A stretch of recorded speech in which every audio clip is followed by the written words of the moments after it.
Hi, everybody. You're all very welcome to today's seminar, which is coming today as part of Laya Healthcare's Wellbeing Live with Laya Healthcare. So, what I'd like to do is remind you all that you can pop on to layahealthcare.ie at any stage throughout the coming weeks, because there'll be lots more things being added as part of this Wellbeing Live, these Wellbeing Live sessions, from seminars that will be, from all different nutritionists, parenting, and everything about keeping your well-being during this funny time that we find ourselves in, and beyond, obviously.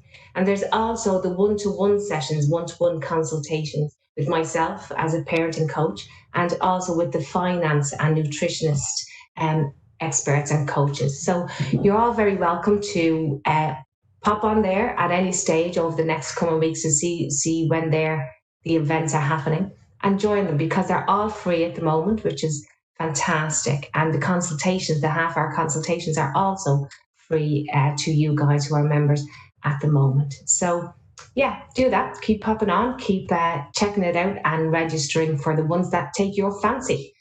But for today, now, my name's Anita Fletcher. I'm coming to you, as I said, as part of Laya Healthcare Wellbeing Live.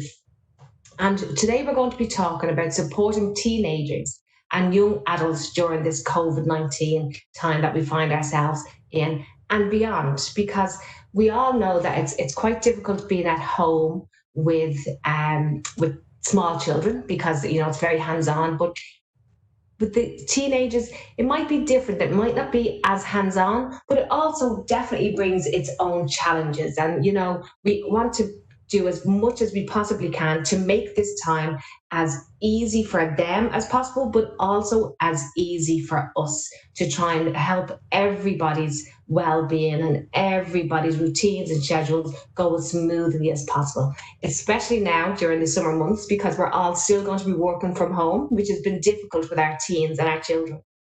And now, obviously, with no schoolwork and very few camps and stuff like that to keep them busy, it might be very difficult. So hopefully we'll give a few tips that might take your fancy today. Take notes as you go. What we will also do is we'll hopefully take some questions at the end. And there are a lot of people online today listening to this, so we may not get to all of the questions, but I will definitely cover what we possibly can.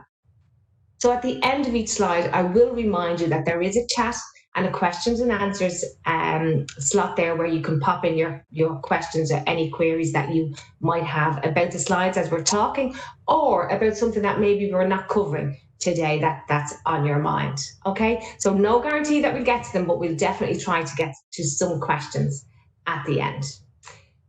So what will we cover?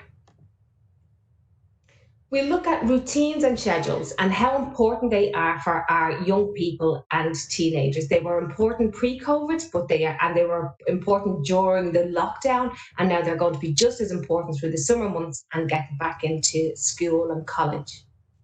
Then we look at breaking COVID restrictions, because I myself have 3 teenage boys and 1 teenage girl, and I totally understand how difficult it is for parents and for children to try and stick to the new restrictions that are being set out by our government. So we'll speak a little bit about that and how to combat the kind of breaking the code.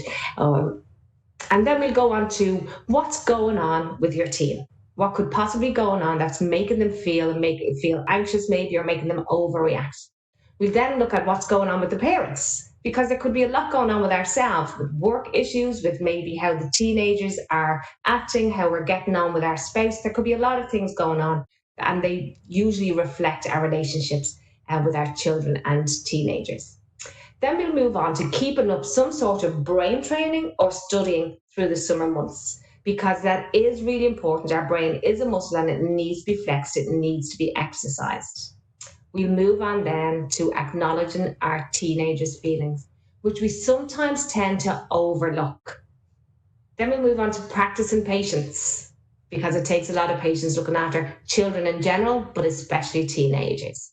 We'll go through some practicing some tips on practicing patience, and then we'll finish off with self-care, because we can't pour from an empty cup. It is really important that we look after ourselves, and also that we show our children, our teenagers, that we are well capable of looking after ourselves, because that's leading by example, and in turn they'll be able to do it themselves. So just to remind you, there is a chat section there and a questions and answers. So if you have got any questions, you can pop them in as we go, and we'll pause at the end to go get through as many as we possibly can. So first of all, regular predictable routines are especially helpful during the summer months when schoolwork is gone and there are no summer camps and hobbies, etc. So although when we look back at the beginning of COVID and we were all just left at home, sent home with our laptops and our kind of little bits of office equipment, and we had the children at home with us all day long, and then we had to educate them, we had to keep them safe from a virus, we were trying to keep everybody in. It was really, really stressful. And I'm sure all of you remember that period of time where you just felt like you were a school teacher, a nurse, a doctor, and an employee, and didn't get any time for yourself through all that time. So when we were coming up to the end of schoolwork, it was like, phew, thank God, it's going to be gone. At least that's one thing taken off the box. However, what that left us with is no routine. So although it was stressful to try to keep the schoolwork going, what it did do for us was it kept us in some sort of routine. So, and it's hard then to try and pull that back, but now was a good time to do it. We've got a few weeks now, 5 weeks before the children hopefully are going back to school, and we can use this time to get them back into a good routine, a good schedule, to make that transition into back to school and college and an easier transition. So the very first thing I'll say to you is try to get them back into a good regular sleep pattern. Now, that doesn't mean that they have to go to bed at 7 o'clock or 8 o'clock in the evening. They can still go to bed that little bit later, because I know that all children and teenagers have got into the habit of going to bed a lot later than we would usually allow them to, because they had no school to get up for the next morning. But we do need to try and get them back into that regular sleep pattern in order to regulate their body. So have them go to bed at in or around the same time every evening. Now, if that time is 9 o'clock or 11 o'clock, the time itself doesn't really matter. What matters is that it's a regular time every evening, and then getting them up at a regular time every morning. Again, it doesn't have to be 7 o'clock in the morning. It could be 7, 9, 11. Again, once it's the same time every day. And what this will do is it will help them to regulate their body, help them to regulate their metabolism, and just have them ready every day for getting up, getting ready, and getting out the door to school in 5 weeks' time when that time does come. So start with that. Begin, even a good chat with your teenagers. I can never endorse it enough. You want to talk, and listen. It's so important. So explain to them the fact that you don't want them, they don't have to go to bed at 9 o'clock in the evening, but you do want them to begin to get back into a regular sleep pattern. This will also start them off on a good footing in the morning, because it will encourage them to have their breakfast at the same time every day. And regular healthy meal times are really important. So having their breakfast, lunch, dinner, and supper at the same time every day is really important as well. It helps regulate their body, helps regulate their moods, it helps to reduce anxiety and stress. So all of these things will help not only the teenagers, but will also help the atmosphere at home when everybody is feeling a little bit more in tune, a little bit more regulated. If your teenagers aren't organically getting up and exercising, moving, and getting some sort of stretch into their day, then you'll want to add this into their schedule. So a lot of them now are getting back into football, getting back into dance classes, which is really fantastic. But there are an awful lot of kids and teenagers who are left without any hobbies being allowed to start back yet, which is going to be really tough. And then they'll all start back together maybe in September when they're going back to school. But in the meantime, it's going to be very important to keep them stretched, keep them exercised, getting them up and away from the screens, away from their their technology and things like that are going to be really important. And again, lots and lots of talk about this. So we don't want to say to them, okay, put down your screens, you have to get up and you have to walk and you have to, go out and do some running or walking or cycling or whatever. We want to explain to them the importance of this, the importance of the fact that they're going to be going back to school in 5 weeks, going to school for 4 or 5 hours. We don't know how long they're going to be actually back in the classrooms for. But because that's up and they're walking, they're constantly, they're going to be exhausted by the end of it. So they want to try and regulate their bodies now. They want to start getting back into that mobility that they had pre-COVID. And we also want them to avoid oversleeping. Teenagers like to sleep, and teenagers actually need sleep, right? They need a lot more sleep than we do. So that's okay. But what they're better off doing is getting this sleep in a block. So going to bed at a regular time in the evening and getting up at a regular time every day. That's when they need their core sleep, not during the day and not kind of when they're going up there to lie on the PlayStation and then having a half an hour cat nap or whatever it is. Encourage them to get their block of sleep and not oversleep. Okay, a reminder again about the Q&A. If you've got any questions, you can pop them in. So moving on now to breaking COVID restrictions. And this is really tough. This is tough on our teenagers now because everything was taken away from them. So you think that, I know it was taken away from us as well, but at least we had, even those of us who have been working from home, we were able, every day we were talking to somebody. Maybe at the other end of the phone or via email. And a lot of our teenagers, all of that was taken away. Not a lot of the schools were doing online classes. There wasn't an awful lot of interaction for our teenagers.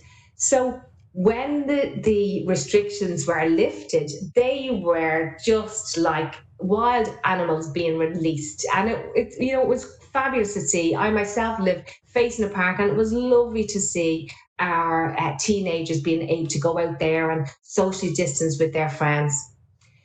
And this is what we need to think about. We need to think that they were held in for a very long time, and it is very, very good, very, very healthy for them to get back out into the community and be able to see their peers and get that peer leadership that they desperately need at this developmental stage of their lives. But for us, we obviously have, as their parents, we've got the fears of, are they going to get the virus? Are they going to spread the virus? Are they going to bring the virus back into our homes? And we're thinking all of this, but a lot of us aren't actually explaining this to our teens and giving them the reasons that we are concerned about them going out. So don't expect the teens to know what you're thinking.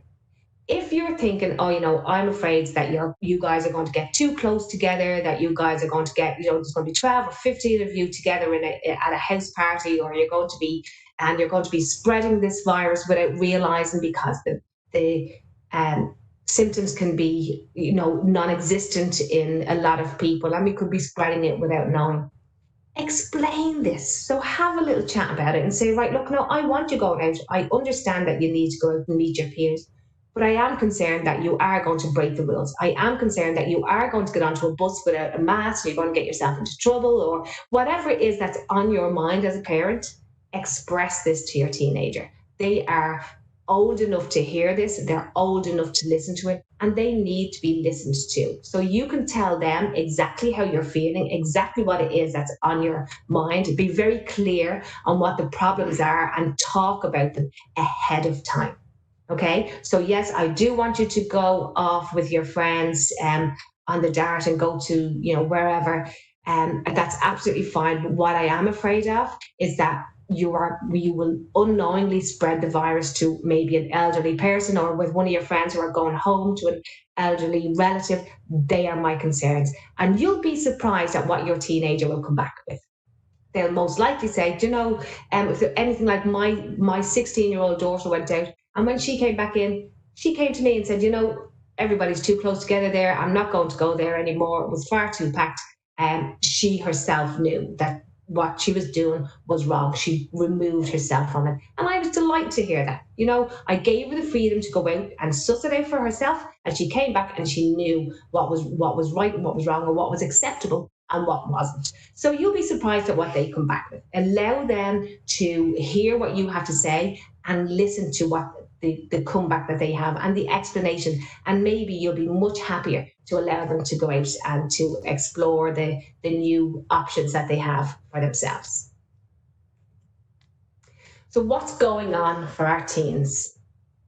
Move something up there. So teenagers live in the here and now, and that's really, really important to remember. They don't always consider the future, so they might not even fully understand the seriousness of a situation. Not only this situation with COVID, but with any situation. So there might think back, there could have been lots of times where you would be telling your teenager a story, and it's a really heartfelt story, or it's a really sad story, and they burst out laughing. You're thinking, that wasn't even a little bit funny. But they sometimes don't get the seriousness of everything. They're young. Think back to when you were that age and how you lived in the moment too. Sometimes they pull away from their parents as they work out who they are and as they're forming their own identity. So that's a natural thing to happen. This could mean doing the complete opposite to what their parents are actually asking of them. And there are lots of ways to combat this. There are lots of other people that they can talk to about anything, not just about the COVID situation. A lot of our children are fearing the effect that this is going to have on their education. A lot of them are going to be thinking, oh, am I going to get through this? Am I going to get the course I wanted? Am I going to be able to get back and do my leaving cert? And there are so many things that are on their minds. And they might pull away from their parents through all this because they might feel like they're being judged for their thoughts. So the parents might be a little bit, because we tend to want to solve all their problems straight away. So we jump in with a solution. And that's not always what they need. So look around. Look at the people that your teen can speak to instead of a parent. There could be a cousin, an aunt, an uncle, grandparents, a friend, a brother or a sister, siblings. There are lots of people that they can talk to and that they can express their feelings to. So don't always think that it has to be between the teen and the parent. A negative atmosphere at home or a negative relationship with parents will have a knock-on effect, because teens tend not to work with their parents if they don't feel that they've got a good relationship, if they don't understand the situation or the consequences, or if they don't feel like they can properly talk it through. So look at the people that they can talk to. If you can talk to them without maybe overreacting or without jumping in feet first and trying to resolve the problem, well, then look at other people that they can talk to. There could, like I said, it could be an aunt or an uncle, and you can say to them, look, Billy's having going through a bit of a tough time at the moment. Will you have a chat with him, or will you have a chat with Sarah there and see what's going on with her, and allow them to talk to somebody. It doesn't always have to be a parent. Then we want to look at what's actually going on with the parents. So how does your teen make you feel? Think about it. Do they make you feel stressed, annoyed, frustrated? Just think about how sometimes when your teen walks into the room, you're just like, oh my God, I know that his bedroom's in bits. I know that she's got makeup all over her room and clothes everywhere. So you're already feeling anxiety and stress and frustration. Could you be holding resentment? So could there be something that your teen has done in the past? And this is a really tough one to let go of. So there may have been a time where your teen lost your trust for some reason or other. So it could have been as simply as going somewhere that you told them that they weren't allowed to go to a party that you had told them that they weren't allowed to go to. Are you still holding resentment because of this thing, or because of quite a number of things? Okay, there could be a lot that you're holding inside of you. Have a little think about that and see whether or not you can get over it. If there are some things, talk them through with your partner, or talk them through with another adult. That's really, really helpful, because sometimes, or even just write them down. Get yourself a notepad and write down all of your anxieties that you have, about your teen and about how they make you feel. Because this resentment could be affecting your relationship without you even realizing it. And it's so important that you get all of this out and be able to deal with all of this as a parent. Think about how you were at their age. So were you similar to your teenager? Are you kind of seeing yourself in it? And that's worrying you maybe because you're thinking, oh God, I know what I got up to when I was that age, or I know what my friends got up to, or the guys around the corner got up to. And that's a fear in you. Okay, have a think about that. Again, discuss these feelings with another adult, maybe your partner or a friend, family member, or in a forum, if that's what suits you. But talk it through and talk it out. And you may want to look at what your partner was like around about that age as well, just to try to, instill a little bit of empathy. Talk, put yourselves in their shoes, and try and see things from their point of view, which can be really difficult when you become a parent. So also what to do is look at what's worked so far. So look at the consequences that you dish out when your teenagers are, misbehaving or being negative or whatever it is, whatever kind of stresses that they're causing in the home. Look at what has worked and look at what hasn't. What's worked, keep doing it. What hasn't, don't do it again. So don't try things over and over again, because if it's not working, then we need to look at different ways. This is key information when it comes to trying to come up with a solution for turning negative behavior into positive behavior. And at the end of the day, this is what we want to do. We just want to explain to our teenagers what we feel is negative behavior and to tell them that we want to just turn it on its head and we want to see more positive behavior. So think about all of these things, talk it through with another adult. Then once you've got it all straight in your head, then you can sit down with your teenager and talk it through with them. Let them know exactly what it is that's on your mind, because they can't read your mind, just like we can't read theirs. So that's why it's great to be able to talk to them, because that's when they come back and speak to us and talk away to us. So I just want to remind you, if you've got any questions at all, you can pop them into the Q&A at the top there. So moving on to now to keeping up some sort of brain training or studying throughout the summer months and obviously beyond.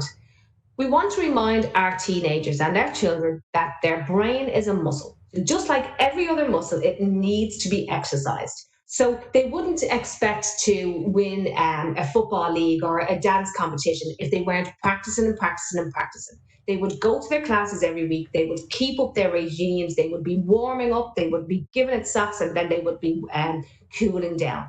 Your brain is exactly the same. It needs to be fed. It needs to be exercised. So try to help your children to create a realistic schedule for getting any work done. So that could be the studying that they want to do in order to get back to school on a good footing in September. But it could also just be to keep the brain, ticking over. So it could be just reading or writing or rewriting poems, or if your teenagers, your young teenagers are interested in music and singing and dancing, they can just rewrite the words of a song. It's really just keeping their brain active and keeping their hand-eye coordination going and making them sit for 20 to 40 minutes at a time to do some sort of brain exercise. Once or twice a day would be great, but at least once would be fantastic. So help them to create a good schedule in order to get the work done, but make sure that they are scheduling breaks, exercise, socializing, and entertainment, okay? Because when you talk to your teens about the fact that you totally understand that they need a break, and you totally understand that they need to exercise, or they need to get into football or dancing or whatever it is, and that they also need socializing and entertainment, they're going to be like, yeah, that's fantastic. That's exactly what I need. So giving them that little bit of understanding, letting them know that you totally understand their fundamental needs is going to, it's going to be really, really good. The important thing here is, though, that we don't take over their schedule. We're helping our teens to create a realistic schedule, not creating it for them. And the reason for this is that we want to get our teens buy-in. It's so important. The more they are involved in their routine, the more they feel like they have control or power over a situation, the more likely you are to see that happening in the future. Okay, so what you want to do is you want to sit down with your child and say, okay, what is it that you want to do? What is it that you want to achieve? and allow them to think for themselves. And when they come up with it, allow them to move forward themselves, to create their own schedule. Like say, oh, I want to do 20 minutes of brain training between 10 and 11 at some stage in that hour, or I might do 40 minutes. Say, all right, great stuff. Write down there. Let's start making that schedule. And then what you want to do, you can tell them, look, I wouldn't mind if you were cutting down on your screen time. You can still have a couple of hours a day. What couple of hours do you want? And they're like, well, actually, I'll do that maybe between 7 and 9. Okay, great. Write it down. And although you're helping you to create it, they feel like they're coming up with the solution. And that's a really positive footing to get started a new schedule with. And not only does it have to be schoolwork, you can schedule in teaching them how to use a dishwasher, teaching them how to use the washing machine. If they've got clothes that they want ready for the weekend, and they say to you, Mum, Dad, can you have these ready for me for the weekend? You can say, well, hang on a second, come here, I'll just show you how to use the washing machine there, and empower them, allow them to allow these, train their brain. Allow them to realize that all of these things need to be done. These are the fundamental functional things that we need to do every day, but they don't have to be done by an adult. They don't have to be done by mom or dad. They can actually be done by the teenagers themselves. And it is great empowerment. Initially they might think, oh God, won't even do me washing for me anymore. But actually, further down the line, when they go off on a holiday with their friends, or off to college, and they're the only one who can kind of iron, or the only one that can look after themselves properly, they'll feel really empowered by it. So keeping up their brain training, and it isn't always about study and school. It can be the fundamental things that we need to learn as life skills going forward. So moving on to acknowledging their feelings. Ask direct questions. So ask them, how are you feeling? How did you get on at that party last night? What was happening at the party? How many people were there? Did you enjoy it? Tell us about it. So don't be afraid to ask them direct questions. And I find that when we're, in order to have a good engagement with your teenager, the least amount of eye contact sometimes, the better. Because when you're asking these questions and you're looking them in the eye, they're kind of like, they feel like they're being interrogated. But when you're in the car, or if you ask them to go and do a bit of shopping with you, and you're walking around the supermarket saying, oh, how's last night? Who was there? Because they're not looking you in the eye, they're much more likely to tell you what was going on. And they'll talk for longer because they don't feel like they're being interrogated. The important thing is to listen to what they have to say without interrupting. Even if you feel like don't like what they said, or you're kind of a little bit taken aback or shocked with what they're saying, you still need to allow them to speak without interrupting and without jumping in to try and solve the problem. So if they say, oh, I was there last night and two of my friends had a big fight, and I got into the middle of it, and I was like, oh, I'm sick of you all fighting. You probably want to jump in and say, well, it's none of your business, and you shouldn't have said anything, and now you're fighting with your friends, and it had nothing to do with you. But what you've actually done there, although you think that you're doing well by helping, but giving him advice to do what maybe he should do the next time, what you're actually doing is you're stopping the conversation. You've interrupted him, you've stopped it, and you've solved it, instead of allowing him to speak or allowing her to speak. And sometimes this brings up, and they're able to solve their own problems because it brings up the solution as they speak. Make sure when they're telling you their feelings, how they're feeling, that you validate those feelings. So listen really actively and validate the feelings, even if you don't think they should be feeling like that, because that's not the issue. The issue is that this is actually how they feel, whether you think it's the right feeling or not the right feeling. So validate feelings. Say, I understand that you're feeling really angry, or I understand that you're feeling really sad. Try to name the actual feeling so that they understand it as well.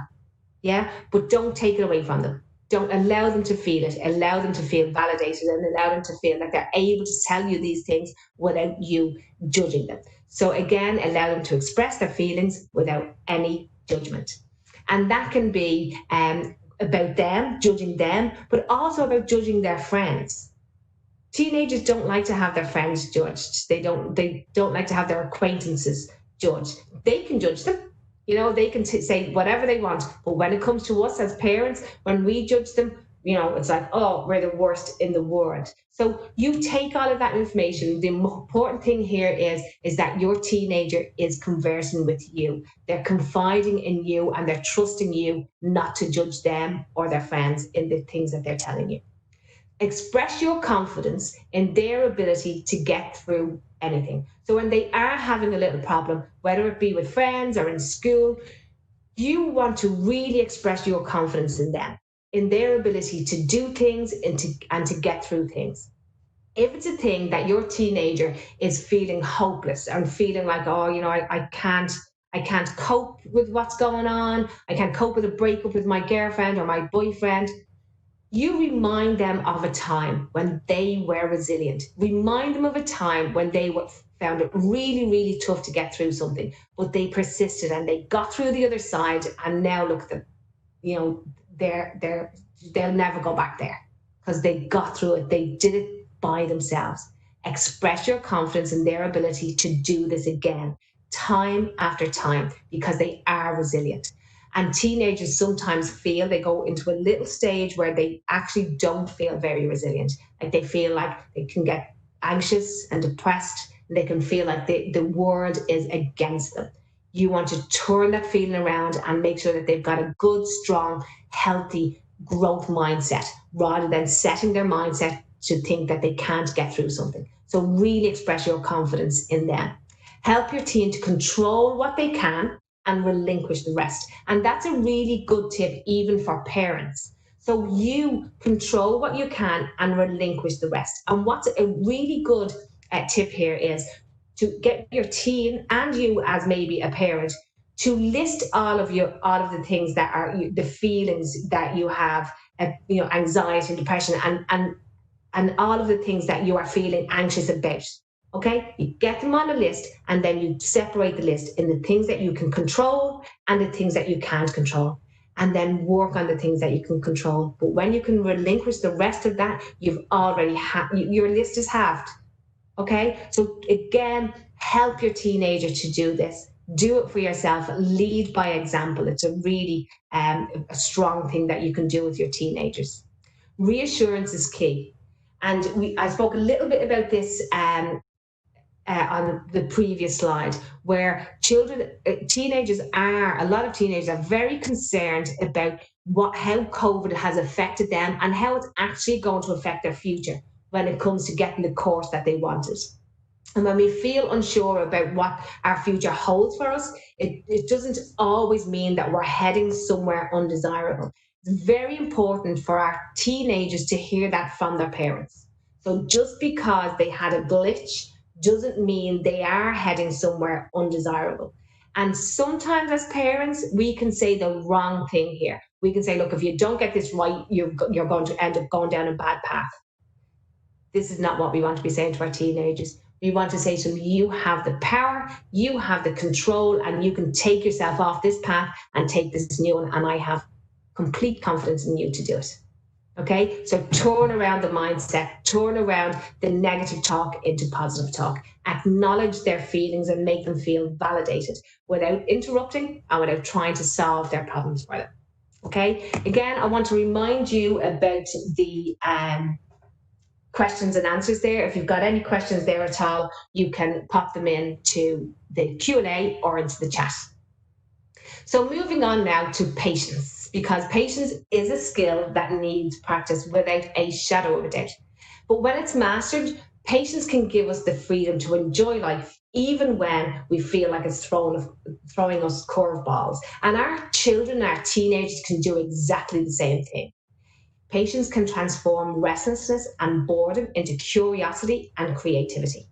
Now, talking about boredom for a little minute here. What we tend to do as parents a lot of the time from very young age up to teenagers is we set up everything for our children. which means that they don't need to have any patience because we have everything ready. We've got their football sorted, we've got their dance class, we've got their swimming lessons, we've got their horse riding, we've got their piano, we've got everything that they need all set up. And when they get bored, they come to us and they say, "Oh, I'm bored." And we say, "Oh, well, hang on a minute. Let me get you a colour book, or let me get you a jigsaw puzzle." And what we're doing there is we are not allowing our children and our teenagers to actually combat their own boredom. Okay? And it's okay to be bored. It's okay to have the patience not to be listening to music all of the time, to have the patience not to be have to have dance class after dance class or football practice after football practice. That's okay to sometimes just sit down for 5 minutes with a drink, or or a cup of a glass of milk or cookies or whatever it is, and just not do anything. That's okay, but it does take patience. All right, we can use our patience a lot from a much younger age. Lead by example so that our children are actually capable of combating their own boredom. Because what does also happen a lot of the times is when they get to teenage years and the dance classes have dried up and the football class have dried up and they've kind of gotten bored and they're not hanging around with the same crowd, and their boredom is getting the better of them. They find themselves falling into depression and anxiety. So if we can teach them now to practice patience, it will be a great life skill for them going forward. So here are some tips in practicing patience. Again, I spoke about this a couple of minutes ago. Okay, take the time to make a list of what tries your patience. So, what is it that really makes you snap? And what is it that makes you leave the laptop and shout at your children or shout at your teens? Take one thing at a time to practice on. So, when you have your big long list, that could be a list of 20 things or 50 things. But the important thing is that we take out one thing at a time to practice with so that we don't feel overwhelmed with it all. Check yourself. What do you do physically when you're feeling impatient? Do you tense up? Are you clenching your teeth? Are you breathing shallowly? Or what is it that you actually do? Lift your shoulders up, play with something, tick something. Look at all those sensations. Focus on the sensations and breathe into the sensation. This will help you to slow down your body, slow down your metabolism, and help you to relax. So when you're feeling, if you catch yourself, which you probably have, ranting in your head, it could be about your teenager. If you see them walk up the path and you're thinking, "Oh, that bedroom's a bit, when he walks in here now, I'm going to be telling him that you better go up them stairs, or he's not going out. There'll be no electronics in here now today if he doesn't come in and do that bedroom." And that's before he even puts the key in the door, if he remembered to take his key and you don't have to go up and answer it for him. When you feel yourself doing this, stop and take a deep breath. Breathe in for 4, 5, or 6 seconds. So let's try a little bit now. So we breathe in, we're going to breathe in for 6 and out for 8. So you breathe in, hold it for 2, and breathe out for 8.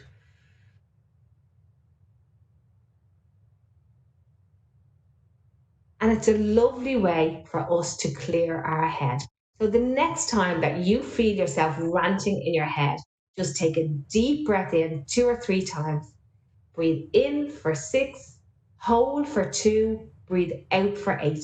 It regulates your body, it makes you feel a lot more relaxed. And then when your child walks in that door, you'll be able to constructively tell them that, you'd be really appreciative if they would go and tidy their room, or if they'd go and bring down all of their washing and put it into the wash basket.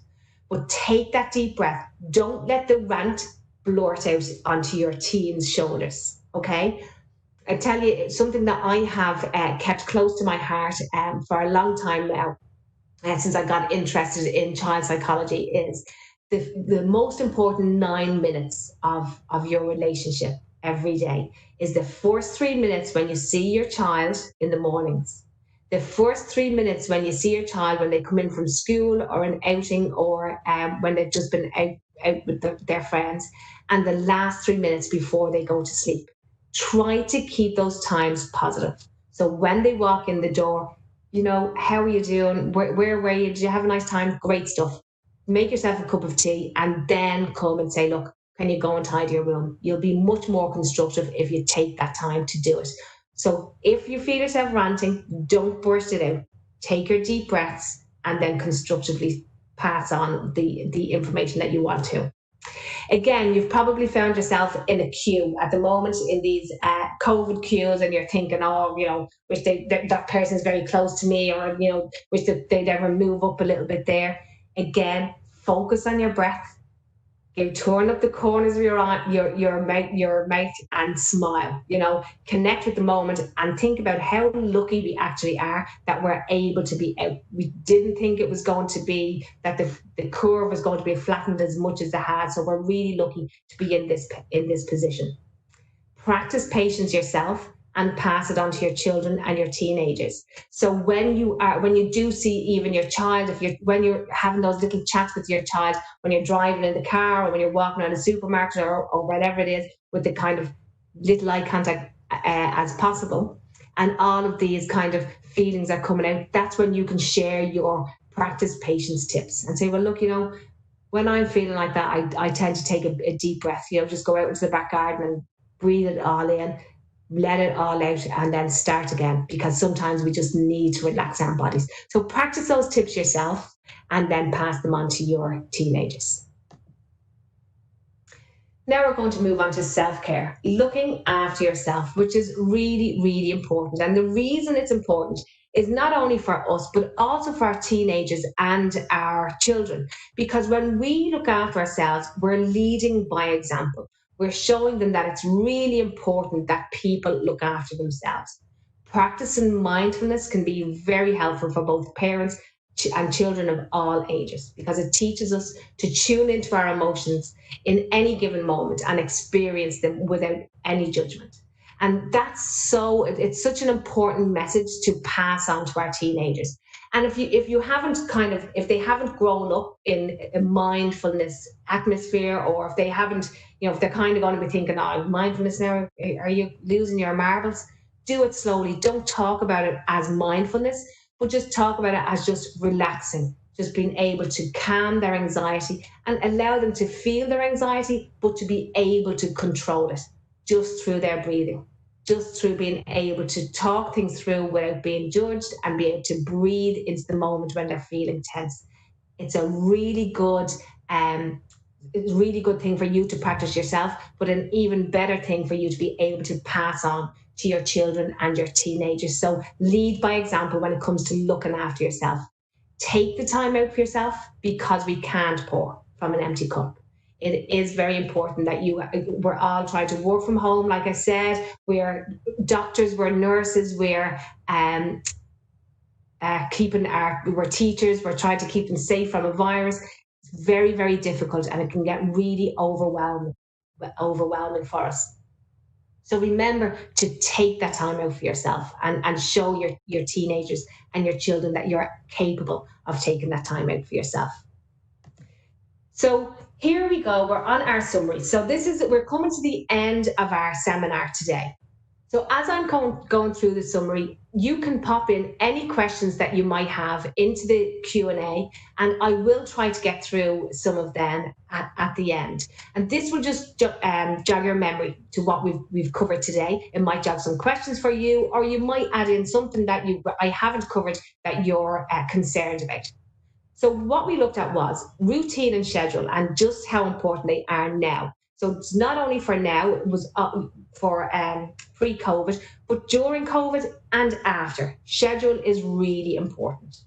We looked at breaking COVID restrictions, and we spoke about expressing your concerns ahead of time, so they understand what it is that you're thinking, and they can reassure you as well as you reassuring them. We looked at what's going on with the teens. There could be a lot of anxiety going on there that they can talk to you about and be able to combat their anxiety or their depression just by us looking at what's going on with them. Then we spoke a little bit about what might be going on with the parents. So there may be a little bit of anxiety with us on how our teenagers have maybe acted or behaved in the past. Try to let go of that, and move forward. Look at what that we can do in the future rather than looking back. Let go of any resentment that you may be holding. We spoke then about keeping up brain training and studying during the summer months, because that is really important, but also that it isn't just about schoolwork. We can teach them the life skills that they're going to need going forward. Their brain is a muscle, keep it exercised. We spoke about acknowledging their feelings, validating their feelings, and offering reassurance. Tell them how confident you are in their ability to get through anything. We then looked at practicing patience, because it's a very important aspect of everyone's personality. So try to practice the patience yourself and pass those skills onto your children and teenagers.